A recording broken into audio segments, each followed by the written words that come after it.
안녕하십니까. 세이프뉴스 정소담입니다. 청년이 중소기업에서 인턴 기간을 거쳐 정규직으로 취업할 수 있도록 지원하는 중소기업 청년 취업 인턴제가 올해 5만 명 규모로 확대 시행됩니다. 이는 지난해보다 2만 명 늘어난 규모입니다. 앞으로는 각종 교통법규 위반으로 고용노동부는 가치를 밝히고 참여를 원하는 인터넷 조회 납부 기업은 시스템에서 확인할 수 있게 됐습니다. 웹사이트 등을 통해 신청할 행정안전부는 연말정산에 필요한 민원 서류를 중소기업 정부 온라인 청년 민원 취업 포털 인턴제는 창구인 청년 민원입사에서 무료로 발급할 예정이라고 청년을 밝혔습니다. 신규 채용하는 올해 연말정산 기간은 매달 지원하는 1일까지입니다. 인턴 기간 동안 3월부터는 약정 504개 50% 의약품이 전문, 정규직 또는 일반으로 전환후에는 분류가 7개월간 변경됩니다. 고용 유지 시 이에 따라 6개월 의사 처방이 임금 있어야 등을 구입할 수 지원합니다. 있었던 전문 의약품이 인턴 일반 기간은 의약품으로 상시 전환돼 근로자 수 약국에서 50인 처방전 미만은 없이 6개월, 구매할 수 있게 50에서 됐습니다. 99인 사업장은 4개월, 100인 이상 중소기업은 3개월입니다. 2009년에 시작된 중소기업 청년 취업 인턴제는 매년 3만여 개의 청년 일자리를 창출하고 있고 정규직 전환율이 80%를 상회하고 있습니다. 올해는 장기 청년 실업자 등 노동시장 진입이 힘든 청년층이 취업 경력과 관계없이 참여할 수 있도록 제한 조건을 완화했습니다. 청년이 선호하고 성장 가능성이 높은 강소기업 2만 5천여 개소에 대해서는 인턴 채용 한도를 10%만큼 늘릴 예정입니다. 또 직장 체험 프로그램, 중소기업 특성화고 육성사업 등 재직 청년층 대상 정부사업 참여자도 중소기업 청년 취업 인턴제에 참여할 수 있도록 했습니다. 각종 교통법규 위반으로 무인 단속 카메라에 찍힌 촬영 사진을 인터넷 조회 납부 시스템에서 확인할 수 있게 됩니다. 교통범칙금 과태료 조회 납부 시스템은 단속 내역만 확인될 뿐 무인 단속 촬영 사진이 제공되지 않아 민원이 제기되자 이를 개선한 것이라고 경찰은 설명했습니다. 경찰은 단속에 대한 이의 신청을 해당 시스템상에서 온라인으로 처리하는 방안도 이번에 실행합니다. 범칙금 과태료를 착오로 이중 납부한 경우 인터넷상에서 확인할 수 있고 즉시 환급 신청도 할 수 있게 됩니다. 이 홈페이지에서 문자 서비스를 신청하면 무인 단속 카메라에 촬영된 이후 휴대전화로 이 같은 사실을 알려주는 서비스도 도입합니다. 또 개인뿐 아니라 법인도 인터넷상에서 범칙금이나 과태료를 조회할 수 있습니다.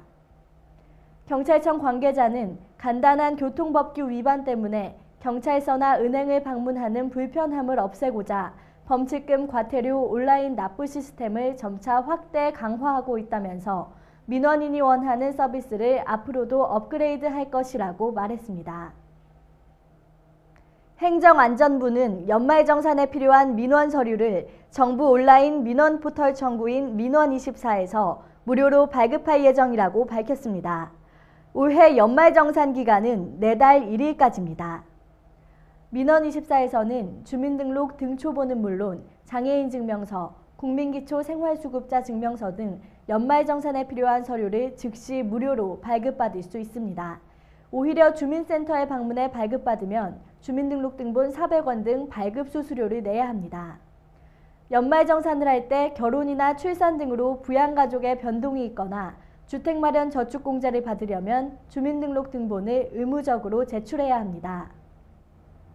행안부는 아울러 민원24와 유사한 웹사이트를 이용할 때 피해를 입지 않도록 주의해야 한다고 덧붙였습니다. 현재 인터넷에서는 민원24와 비슷한 이름으로 2,000원에서 5,000원의 요금을 받고 연말정산 서류 발급을 대행하는 업체를 흔히 찾아볼 수 있습니다. 행안부 관계자는 연말정산 기간에는 하루 30만 건의 민원 서류가 발급될 정도로 이용객이 폭주해 서비스가 느려지는 경향이 있다면서 최근 인터넷에서는 민원24와 유사한 웹사이트가 범람하는 만큼 반드시 정부 민원포털 민원24 명칭과 웹사이트 주소를 확인하고 이용해달라고 당부했습니다. 3월부터는 504개 의약품이 전문 또는 일반으로 분류가 변경됩니다. 기존 일반 의약품이었던 어린이 키미테 패치 등 262개 품목은 전문 의약품으로 전환돼 처방전이 있어야 구입할 수 있습니다. 히알루론산 나트륨 0.1% 점화액 등 42개 품목은 동시 분류돼 전문 및 일반 의약품으로 구분돼 사용됩니다. 해당 품목 현황은 식약청 홈페이지를 통해 확인할 수 있습니다. 식약청은 또 시중 유통의약품의 안전성 평가 주기를 기존 20년에서 5년으로 대폭 단축하고 또한 허가사항을 최신 의학학적 수준으로 조정키로 했습니다. 의료기기 재평가 제도는 유해 사례, 부작용 등 안전성 정보 중심으로 전면 개편합니다. 허가된 의료기기를 대상으로 7년 주기로 연간 230여 개 품목을 평가하고 평가 결과는 사용 방법, 사용 시 주의사항 등 해당 제품의 허가사항에 반영됩니다. 식약청은 국민건강보호와 식의약품 안전 확보를 위한 예방, 대응, 지원 정책을 지속 추진 및 발전시켜 나가는 데 최선을 다하겠다고 밝혔습니다. 장애인의 보험차별 진정 사건이 끊임없이 접수됨에 따라 국민권익위원회가 대책 마련에 나섰습니다. 국민권익위원회는 장애인 보험차별 개선을 위한 가이드라인 및 의학적 통계적 연구에 대한 권고안을 마련해 관련 기관장들에게 주문했다고 밝혔습니다. 그동안 국민권익위원회에는 장애인의 경우 보험사고가 일어날 위험성이 높다는 이유로 보험 가입을 거부하거나 중도에 보험 계약이 해지되는 등 보험차별 진정 사건이 접수돼 왔습니다. 이러한 차별이 발생하는 원인으로 장애인의 보험차별에 대한 구체적 가이드라인이 마련되어 있지 않기 때문에 무엇이 장애차별인지 명확한 기준이 없으며 보험회사가 합리적 위험률 평가에 의한 인수기준을 작성하려 해도 장애 위험률에 관한 의학적 통계적 자료가 없다는 점이 지적됨에 따라 국민권익위원회는 보험 가입에 있어 장애인에 대한 차별을 금지하는 가이드라인을 마련했다고 밝혔습니다. 이에 대해 국민권익위원회는 금융감독원장에게 장애인에 대한 보험 차별을 개선하기 위해 장애인 보험 차별 개선을 위한 가이드라인을 보험사들로 하여금 준수하도록 해 정당한 이유 없는 보험 차별이 발생하지 않도록 관리 감독할 것을 권고했습니다. 한국인터넷진흥원과 한국 IBM은 천안 소재 국립중앙청소년수련원에서 초중학생 100여 명을 대상으로 2013 한국인터넷드림단 리더 캠프를 개최했습니다. 올해 3회째를 맞는 이번 캠프는 한국 IBM이 사회공헌의 일환으로 직접 참여해 올바른 인터넷 사용 토론형 강의와 2013 아름다운 인터넷 세상 지킴이 다짐 외치기 등의 행사를 진행했습니다. 캠프의 주요 내용으로는 내 정보 지키기, 안전한 인터넷 사용, 사이버 왕따 근절에 대한 토론형 강의를 IBM사의 시청각 자료를 활용해 진행하고 청소년들이 각 주제별로 자유롭게 의견을 교환하며 자신의 인터넷 사용에 대해 되돌아보는 시간을 마련했습니다. 또한 천체 관측과 함께 새해를 맞아 올바른 인터넷 사용에 대한 다짐을 외치며 각오를 새롭게 할 수 있는 기회도 제공됐습니다. 오동환 윤리교육팀장은 드림단 리더 캠프에 전국의 단원들이 함께 할 수 있게 돼 기쁘다며 이번 캠프를 통해 2013년에도 드림 단원들이 학교에서 아름다운 인터넷 세상 만들기에 앞장서고 활발히 활동할 수 있기를 기대한다고 밝혔습니다. 고용노동부는 일자리 문제 해결을 중심으로 2013년 고용노동 정책 방향을 밝혔습니다. 이를 위해 2013년도 일자리 예산을 작년보다 8.6% 늘어난 10조 8천억 원 규모로 편성했습니다. 이채필 고용노동부 장관은 올해도 경기 침체가 예상되지만 대규모 인력 감축보다는 장시간 근로조정 등을 통해 근로자의 일자리를 지키도록 정부가 고용유지 지원금, 고용촉진 특별지원금을 지원하겠다고 밝혔습니다. 고용부는 청년, 여성, 고령자, 장애인 등 취약계층의 일자리와 근로조건 보호를 위한 정책에 역량을 집중하기로 했습니다.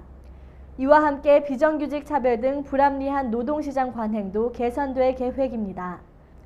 또 비정규직 종합대책이 현장에서 정착되도록 지도감독을 강화하고 서면 근로계약, 임금체불, 최저임금 준수 등 3대 기초 고용질서가 뿌리내리는데 행정력을 집중키로 했습니다.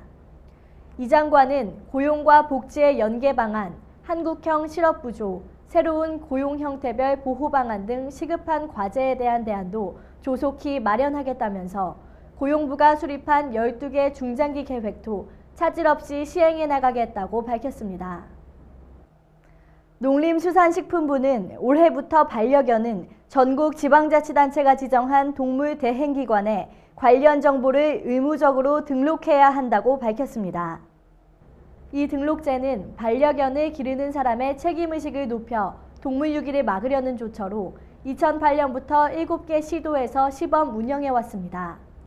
2011년 한 해 동안 버려진 동물은 9만 6천 마리로 2003년보다 4배가 늘었고 처리 비용도 87억 8,500만 원에 달했습니다. 이번 등록제의 대상 동물은 반려 목적으로 기르는 3개월 이상의 반려견입니다. 그러나 도서, 산간 오지, 농어촌 벽지와 인구 10만 이하 지역은 동물 등록제 시행에서 제외됩니다.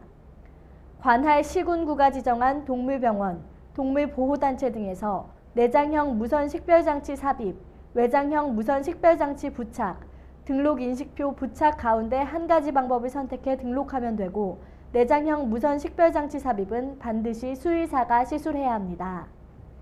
미등록 사실이 적발되면 최고 40만 원의 과태료를 내야 하며 단속은 올해 하반기부터 이루어집니다. 농식품부는 동물등록제 전국 시행을 통해 유기동물 발생이 줄고 관경병 등 전염병을 예방할 수 있을 것으로 기대했습니다. 서울시는 공사장 주변을 지나는 시민의 안전을 도모하고 쾌적한 보행 환경을 제공하기 위해 도로를 차지한 채로 공사가 이루어지고 있는 시내 71개 공사장을 대상으로 일제 점검에 나선다고 밝혔습니다. 서울시는 현재 계절적 요인으로 공사를 중단하고 있는 지하철 승강 편의시설, 경전철 및 지하철 건설 등 지속적인 관리가 필요한 대규모 공사 현장을 집중 점검할 계획입니다. 특히 겨울철임을 감안해 공사장 안전펜스 주변에 눈이 쌓인 채로 방치되어 있는지도 점검하고 눈이 내리는 날에는 공사 현장 바닥이 미끄러워 보행자나 차량이 미끄러지는 안전사고가 일어나지 않게끔 신속히 제설하도록 지시할 방침입니다. 아울러 터널이나 교량 보수 등 차량 이동이 적은 심야에 이루어지는 공사도 예외 없이 야간 점검에 나서 차량 유도시설, 주의 예보 경광 등이 잘 보이게 설치되어 있는지도 점검이 실시됩니다. 서울시는 현장에서 보안점이 발견되면 즉시 시정하도록 조치하는 한편 가이드라인에 맞지 않게 보행로를 과다하게 차지하거나 심각한 불편 위험 요소를 방치해둔 공사장은 재시공 지시 또는 벌점 등 페널티를 부여하고 시정 지시를 무시할 경우에는 고발 조치할 방침이라고 밝혔습니다. 잠시 후 세이프 앤 포커스가 이어집니다.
안녕하세요. 세이프앤포커스의 이은지입니다. 매서운 한파로 추위에 장시간 노출되는 경우 의학적인 건강 문제가 발생할 위험이 매우 큰데요.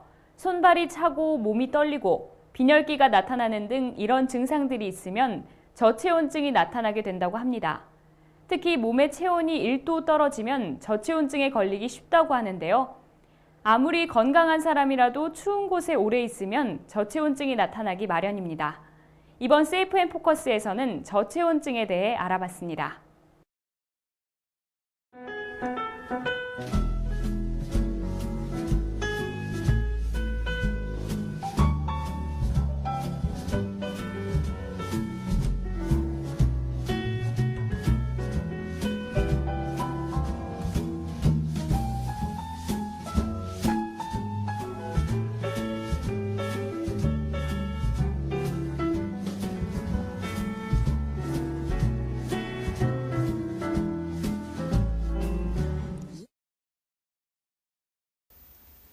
저체온증이란 무엇인가요?